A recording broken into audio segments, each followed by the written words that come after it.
Alors, bonjour tout le monde, je m'appelle Marika, je vais être votre enseignante d'univers social aujourd'hui pour le petit quiz. Donc, si vous êtes en troisième, quatrième année, là, c'est ciblé principalement pour vous. Si vous êtes un petit peu plus jeune, il n'y a vraiment pas de problème. Peut-être juste là, vous faire aider un petit peu par les parents s'il y a certaines notions qui ne sont pas encore acquises, mais il n'y a pas de problème pour participer. Sinon, si vous êtes un peu plus vieux, ben, il n'y a pas de problème non plus. Ça va vous faire revenir là, sur certaines notions de base. Donc, comme vous le savez, en univers social, on va voir différentes sociétés, donc de différentes époques, de différents lieux. Puis, ce qu'on va devoir faire, là, ça va être souvent de les comparer, de voir, bon, est-ce que le territoire est différent, de voir est-ce que le mode de vie est différent. Donc, moi, comme j'ai avec moi là, aujourd'hui des gens probablement en troisième, en quatrième année, on ne va pas s'attarder à une société en particulier. On va vraiment juste revoir là, toutes ces composantes-là qu'on doit connaître des autres sociétés, mais on va les faire pour notre société à nous, donc au Québec en 2021. Puis ça va vous pratiquer justement à comprendre ce que ça veut dire, toutes ces petites caractéristiques-là. Puis quand vous allez arriver, puis vous allez devoir analyser, par exemple, la société des Algonquiens vers 1500 ou la société des Incas ou la société de la Nouvelle-France, qui sont peut-être un petit peu plus loin de nous, puis très différentes de notre mode de vie, un petit peu plus complexe, mais au moins on va savoir, puis on va avoir un parallèle dans notre vie à nous. Puis là, vous allez être plus en mesure là, de comprendre les autres sociétés, puis de faire des... Ça vous va? Alors, comment on va fonctionner? Là, ça va être un petit quiz. Je vais poser des questions. Il n'y a pas vraiment là, de bonnes ou de mauvaises réponses, OK? Donc, c'est vraiment là, juste de donner une réponse qui fonctionne avec la caractéristique de la société actuelle que j'ai donnée. Comme j'ai dit tout à l'heure, vous pouvez vraiment écrire vos réponses soit dans le clavardage, puis me les envoyer directement si vous voulez, ou sinon, là, notez ça sur une feuille, puis on pourra ensuite là, partager les réponses. C'est bon? Donc, comme je vous dis, pas de mauvaises réponses, c'est vraiment juste de répondre des choses qui sont pertinentes avec notre société. Puis à la fin, on va faire des petites questions aussi pour comparer notre société avec d'autres sociétés, soit de d'autres époques ou de d'autres pays. Donc, si vous en connaissez, ça va être un bon moyen. Donc, pour commencer, j'aimerais ça que vous me dites, dans la société là, en ce moment où on habite, vous êtes dans quelle ville? Vous pouvez l'écrire dans le clavardage, mais ça va être de me dire votre ville.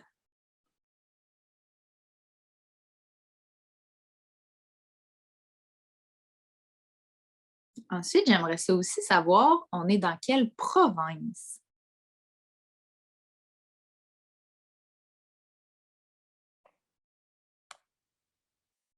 Dans quelle ville et dans quelle province? Si jamais il y a des choses que vous ne savez pas, c'est vraiment pas grave, mais ça va être de vous assurer là, que d'ici la fin de l'année, ce soit des notions qui soient acquises.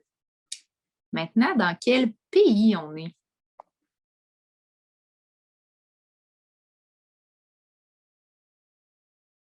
Dans quel pays?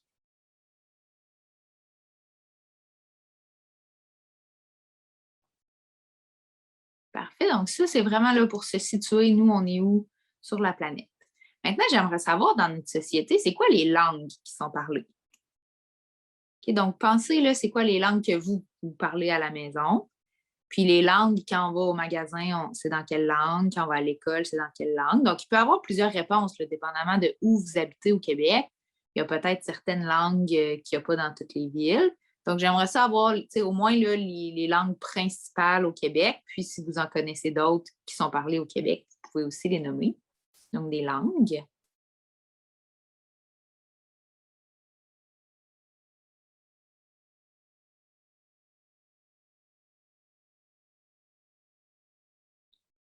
Puis, quand vous aurez trouvé ça, j'aimerais ça savoir aussi un autre pays ou un autre endroit où ça parle une autre langue. Peut-être que vous êtes déjà allé en voyage, peut-être si vous avez des idées de pays où il y a d'autres langues qui sont parlées. Sinon, ça peut être des choses que vous savez, là, que vous avez vues à la télévision, vous en avez entendu parler. Vous pouvez demander un petit peu d'aide à vos parents si vous voulez, là, pour trouver un pays où ça parle une autre langue.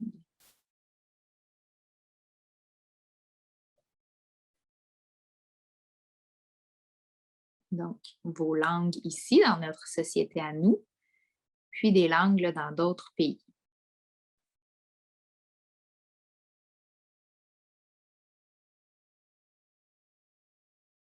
Donc, parfait pour les langues. Maintenant, on va passer aux moyens de transport. J'aimerais ça savoir, là, un ou plusieurs moyens de transport qui sont utilisés dans notre société, dans la vie de tous les jours. Là. Fait que là, je ne veux pas avoir une fusée. Là. On ne va pas à l'école en fusée. Puis on ne va pas à l'épicerie en fusée non plus. Là. Vraiment des moyens de transport là, que vous utilisez ou que vous voyez des gens les utiliser à tous les jours dans notre société. Donc, ça peut être des moyens de transport là, sur la terre, sur l'eau.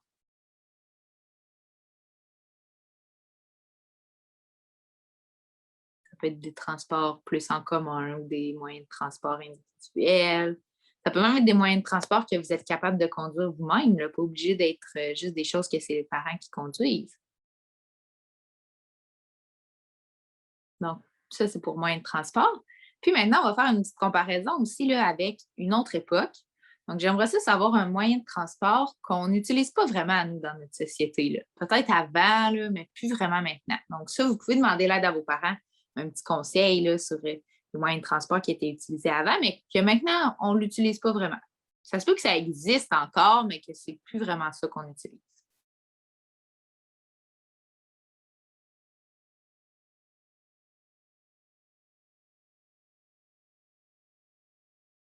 Donc, vous avez les moyens de transport de notre société, puis ceux d'une autre société.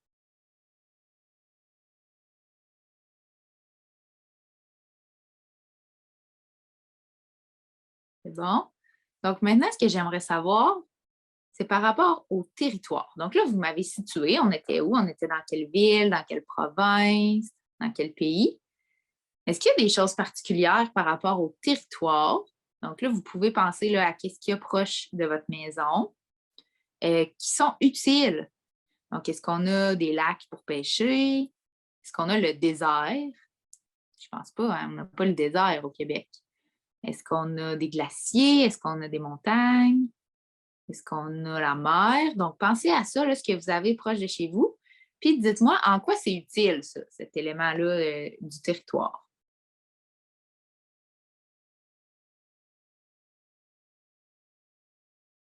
Donc, un élément vraiment là, du territoire. Donc, pas quelque chose qui a été créé par les humains, qui est vraiment là dans la nature, puis là, qui nous est utile à nous, soit pour le travail, soit pour manger.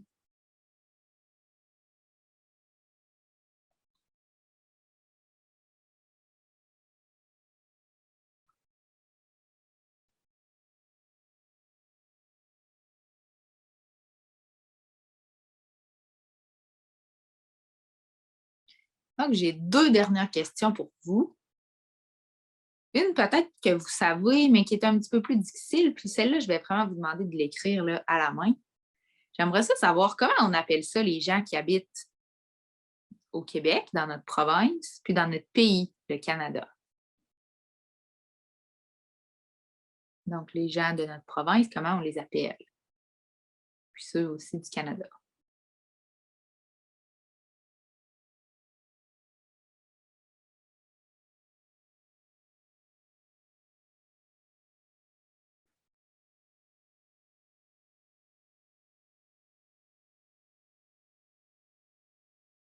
Comment on les appelle, les gens du Québec et les gens du Canada?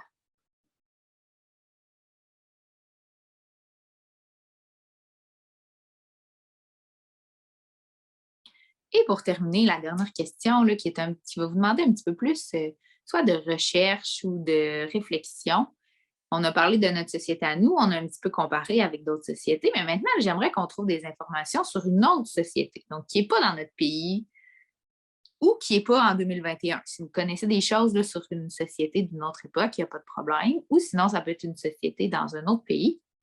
Puis j'aimerais que vous trouviez une information pour me la dire là, dans le clavardage. Donc, ça peut être n'importe quoi, un pays où vous êtes déjà allé, si vous avez des amis qui habitent dans un autre pays ou de la famille dans un autre pays, une information. Donc, ça peut être soit sur les moyens de transport qu'on a là-bas, soit sur le territoire, les langues, les religions, n'importe quoi là, qu'on a dans un autre pays qui est différent de quelque chose qu'on a ici. Donc, je vous laisse faire votre petite recherche, puis après ça, moi, je vais pouvoir vous dire c'est quoi la société que j'ai trouvée.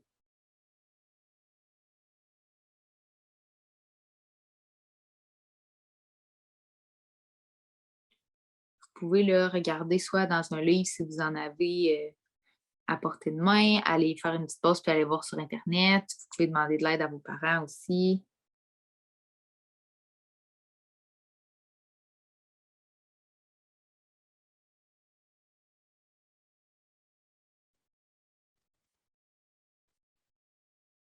Avez-vous des idées? Puis en même temps, si vous voulez me partager là, certaines réponses du petit quiz, ou si vous avez des questions, vous pouvez y aller.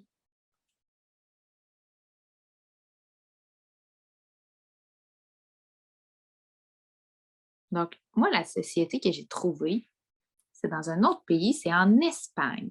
Puis en Espagne, bien, la plupart des gens, ils vont parler espagnol. Donc, c'est différent parce que nous, ici au Québec, la plupart des gens parlent français. Aussi, beaucoup de gens qui vont parler anglais. C'est sûr qu'il y en a aussi qui parlent espagnol, là, mais la majorité, c'est français et anglais. Alors qu'en Espagne, c'est la majorité en espagnol. Donc, ça, j'avais trouvé ça très, très différent. Puis sinon, une comparaison aussi avec une société d'une autre époque. Moi, j'ai choisi la société des Iroquoiens en 1500. Donc, si vous êtes en troisième année, là, vous allez bientôt commencer à aborder ce sujet-là sur la société des Iroquoiens. Si vous êtes en quatrième année, probablement que vous l'avez déjà vu aussi. Puis, une différence importante avec la société en 1500, c'est qu'il n'y avait pas de voiture. Donc, nous, on se déplace beaucoup en voiture au Québec. Mais les Iroquois en 1500, mais ça n'existait pas, les voitures avec de l'essence ou électrique. Donc, ils utilisaient là, surtout des canaux pour se déplacer sur le fleuve et dans les autres cours d'eau. Donc, une société différente dans le temps et une dans l'espace. Donc, ce qu'on a fait aujourd'hui, là, on a vraiment vu des choses importantes, des caractéristiques de notre société à nous, puis on a comparé avec d'autres sociétés. Vous pouvez vous pratiquer à le faire là, avec n'importe quelle autre société. Quand vous allez en voyage, ça peut être une bonne façon de faire un peu d'univers social.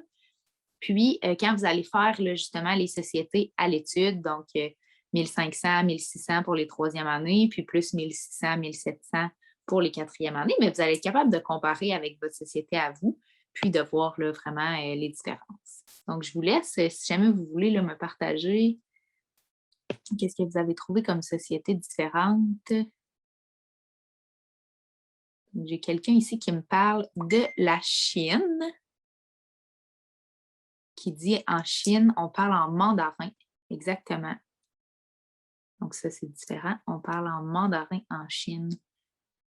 J'ai quelqu'un qui me parle aussi de Cuba, qui dit qu'à Cuba, il fait toujours chaud. Ça, c'est vrai, on n'en a pas parlé du climat aujourd'hui, mais c'est vrai qu'il y a des pays où il fait toujours chaud et des pays où il fait toujours froid. Nous, on est chanceux, on a les deux. On a des étés, des fois, qui sont très chauds, puis on a des hivers, des fois, qui sont très froids.